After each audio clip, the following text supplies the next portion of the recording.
Iran যুক্তরাষ্ট্র Israel যুদ্ধে কার্যত অচল হয়ে পড়ে জ্বালানি সরবরাহের গুরুত্বপূর্ণ নৌরুট হরমুজ প্রণালী। দ্রুত ফুরিয়ে আসতে থাকে উত্তোলন করা তেল ও গ্যাসের সংরক্ষণের জায়গা। এক পর্যায়ে বেশ কিছু তেলকূপ বন্ধে বাধ্য হয় সৌদি আরব, সংযুক্ত আরব আমিরাত ও ইরাক। মার্কিন অবরোধে ইরানকেও তেল উত্তোলন বন্ধ করতে হয়, যার কারণে ঊর্ধ্বমুখী দামে টালমাটাল হয়ে পড়ে বৈশ্বিক জ্বালানি তেলের বাজার। এমন পরিস্থিতিতে ইরানের যুদ্ধ শেষ করতে বৈশ্বিক চাপের মুখে পড়ে যুক্তরাষ্ট্র।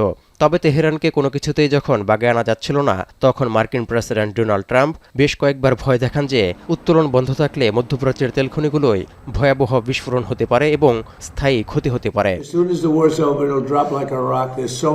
এখন ওয়াশিংটন তেহরানের মধ্যে সমঝোতার পর হরমুজ প্রণালী সচল হয়েছে। অপরিশোধিত জ্বালানি তেলের বাজারও নিম্নমুখী। তবে ট্রাম্পের দাবি অনুযায়ী দীর্ঘদিন বন্ধ থাকা তেলখনির বিস্ফোরণ ও স্থায়ী ক্ষতির শঙ্কায় সাধারণ মানুষ। কারণ এরই মধ্যে যুদ্ধের সময় বন্ধ থাকা তেলকূপগুলো ফের চালুর প্রস্তুতি নিচ্ছে মধ্যপ্রাচ্যের দেশগুলো।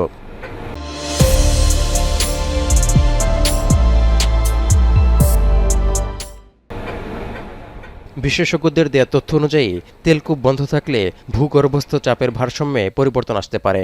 এতে তেলের ভাণ্ডারের গঠন ক্ষতিগ্রস্ত হওয়ার ঝুঁকিও তৈরি হয়। এছাড়া বন্ধকূপগুলোকে চকোলেটের বাক্সের সঙ্গেও তুলনা করেছেন বিনিয়োগকারী প্রতিষ্ঠান ম্যাককুয়েরি গ্রুপের বৈশ্বিক তেল ও গ্যাসের বিশেষজ্ঞ বিকাশ দ্বিবেদী। তাই ভেতরে কি আছে, কি ঘটবে তা আগে থেকেই নিশ্চিতভাবে বলা কঠিন। এমন পরিস্থিতিতে ট্রাম্পের দাবি অনুযায়ী বন্ধ থাকা তেলের খনিগুলো স্থায়ী ক্ষতির কবলে পড়বে কিনা তাই এখন বড় প্রশ্ন। বিশেষজ্ঞরা বলছেন, মার্কিন প্রেসিডেন্টের দাবি একেবারে উড়িয়ে দেয়া না গেলেও কিছুটা অতিরঞ্জিত। এই দাবি করে জেপি মর্গানের বিশেষজ্ঞ নাতাশা কানেভা জানান, করোনা এবং রাশিয়া ইউক্রেন যুদ্ধের সময়ও অনেক দেশের তেলকূপ বন্ধ ছিল। এমনকি ওপেকের উৎপাদন সীমার কারণে মধ্যপ্রাচ্যের কয়েকটি দেশে অতীতেও অস্থায়ীভাবে উৎপাদন বন্ধ রাখার ইতিহাস রয়েছে।